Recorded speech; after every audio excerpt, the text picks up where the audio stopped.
Hello, my name is Brenda Herchmer, and I'm the founder and principal collaborator of the Campus for Communities of the Future. I'm here to share what we've learned about creating inclusive economies as a result of working with and observing over 60 different communities across Canada. Rural communities in particular have taught us a great deal about the leadership and solutions that are required for an emerging fourth sector approach to an inclusive economy that places a focus on bringing together the best of all three sectors to address complexity. So what has the pandemic taught us?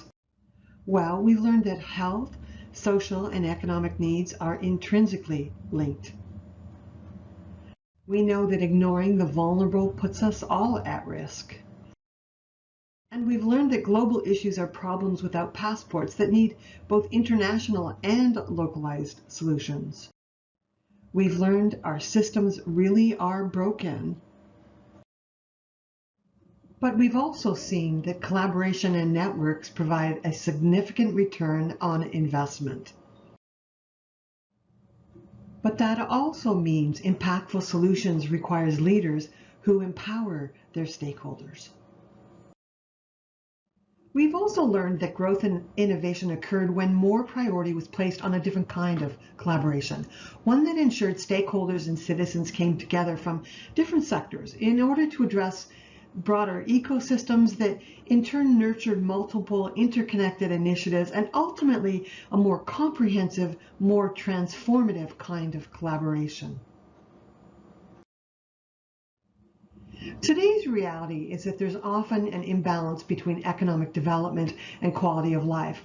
As a result, individual, social, and environmental health and well-being, and ultimately our overall happiness, may not be prioritized locally or globally. And while our existing systems were effective during the industrial era that were designed to serve, today they aren't always conducive to ensuring balance between the market economy and human values, nor are the existing systems effective in responding to increasingly complex global and local issues. The leadership approach that many rural communities have been applying intuitively will also be an essential for implementing new economic models such as that of Kate Raworth and her donut economy.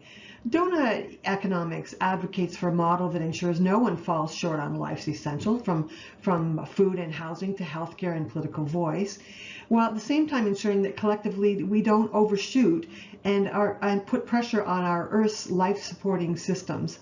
This donut of social and planetary boundaries is a new framing of that challenge, and it acts as a compass for human progress that is going to require extensive multi-sectoral collaboration. While it hasn't always been acknowledged as being a systems approach, in essence, that's what we've often observed in rural communities that were doing well. Most recently, that kind of approach has been reinforced by the framework provided by the United Nations General Assembly when they articulated the 17 Sustainable Goals, SDGs, or Global Goals, as they're often referred to. In essence, these 17 SDGs are a call for action by all countries to promote prosperity while protecting the planet. It's a framework providing strategies that build economic growth while also addressing a range of social needs, including education, health, social protection, job opportunities, while at the same time tackling climate change and environmental protection in a much more holistic approach. Multi-sectoral collaboration is also going to be critical for addressing the core determinants of health. In Canada, as well as in most other countries, our economy is comprised of three sectors: the public or government sector, the private or business sector, and the social benefit or nonprofit sector. However, the solutions that we've observed and that seem appropriate for today's increasingly complex local and global issues require incorporating elements from all three sectors, and each of these three sectors have a very different measuring stick for success. So for example, the business sector is more apt to measure their success in terms of economic impact, whereas for nonprofits and governments, success is about being able to successfully address social issues and the public good. It sometimes results in having to weigh money versus humanity and compassion, when of course we need both. And as suggested recently by the World Economic Forum, the solution might lie within an emerging fourth sector, who have the responsibility for serving as the catalyst for bringing out the best from all three sectors. For rural residents, particularly caring citizens with no particular affiliation, this was often really less of an issue, and they simply got busy prioritizing the multi-sectoral collaboration that they saw as being essential for resolving complex issues by building on each sector's respective strengths. The reality is that we're living in a time of increasing volatility, uncertainty, chaos, and ambiguity, what the futures refer to as VUCA, which is the acronym. The major shifts in all aspects of our social, political, educational, cultural, and scientific systems is really going to require leaders and organizations who can serve as catalysts for multi-sectoral initiatives and the agile, responsive networks that are essential for innovation and transformative change. It also means we need to work together now to think differently about a lot of different issues in order to ensure a readiness to respond to these complex issues and challenges. What also became clear in observing rural communities and what was working is that leaders, whether they did or didn't have a formal title, and more often they didn't, they were observed practicing three key competencies. We saw this as systems thinking, community-led development, and strategic foresight. Those involved estimated that strategic foresight and systems thinking were about 20% of the solution, while community-led development was 60% of the solution. So first of all, why community-led development? Well, what we saw is that community-led development is ultimately what built the foundation of trusted relationships and a sense of belonging that was really important for the integrated and cross-sectoral process that was critical. And it also contributed to agility and meshwork and created the citizen engagement and ownership that was really important for vital, resilient communities. The systems thinking was key as well, and perhaps this is something that was much simpler in a smaller rural community because it provides a framework for understanding the whole and seeing the interconnections.